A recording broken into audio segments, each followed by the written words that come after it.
Hey, what's up? Welcome to another Smurp video, and today I'm very excited.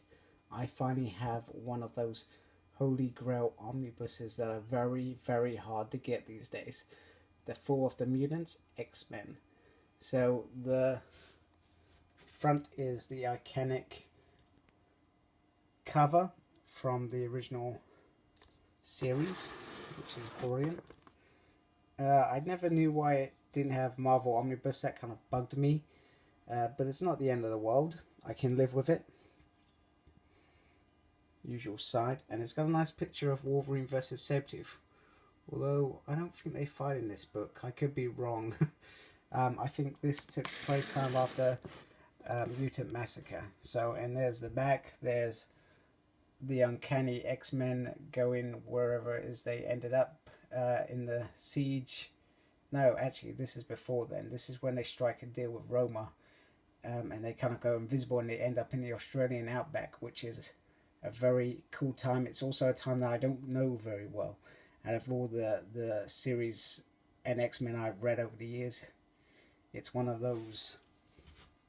So in this book you have X Factor 18 to 26, which is probably the better story out of the three. Uncanny X-Men 2020 to 2027. New Mutants 55 to 61. Incredible Hulk 336 to 337, and 340. I'm not sure what that's about, but it's got some extra stuff from some other series, so it must tie in somehow. So I'm looking forward to reading them because I've never read them before. So let's see what's underneath this dust cover. And not a lot, it's just pretty much this, and that reminds me of some sort of 80s goodness, I guess. This looks pretty cool. It looks a bit better than it does on the dust cover. Inside the dust cover you get some spill about the different teams, and I guess where they are at the beginning of the book. And you get a bit about the creators.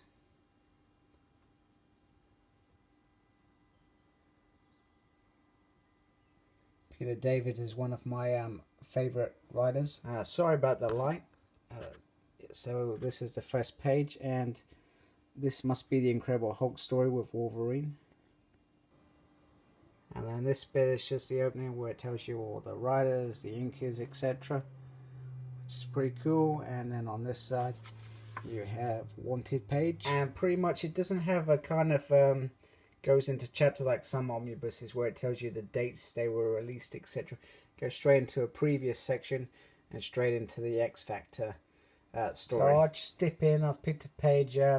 Mainly, I think this is where Archangel decides that he's not going to be Apocalypse's death horseman. Probably should have said that in a better way. But some fantastic story here. I know Apocalypse well, but I don't know some of these early stories from X Factor. It's one of those lines that I still need to read. Like X-Force, I've still got to read all that first run. So moving on to the Uncanny story, and this was probably the one that was I felt was really probably maybe the weakest in terms of how it led them to pretend that they died. I don't know, maybe I just need to reread it, but the last time I read it I was like, oh, is that it? Could have been a bit better perhaps, but you know, I'm not a writer. These guys, you know, they do some amazing work. And I know they saved the world. I just felt like it could have had a bit more, perhaps. So, but like I said, the Australian outback is not a well-known area to me, and it's still something that I want to read and spend some time on. Now, New Mutants is a series that I've always loved, and the tales in here were not as big as the X-Men, and they were kind of toned down a bit. But they had some fantastic moments. So for the storyline to take such a twist at the end, a shocking twist with this young man pretty much getting shot, it was kind of shocking. A very shocking moment. But he was, I guess, the weakest out of the New Mutants. He wasn't a combat or a fighter. he was somebody who could read languages. So for him to sacrifice himself to save Wolfsbane was pretty cool. And I think when I first read it, I was like, oh my goodness, you know, that's probably about 10 years ago when I first read that story. Shocking. And imagine having to go back to a headmaster like Magneto and say, hey, damn, Doug's dead because we didn't listen to you. It's, you know, it kind of says it all. There he is. And I pretty much I really like this moment because then you saw how much Magneto actually gave a crap about this team back then, and how he actually tried to follow Xavier's dream.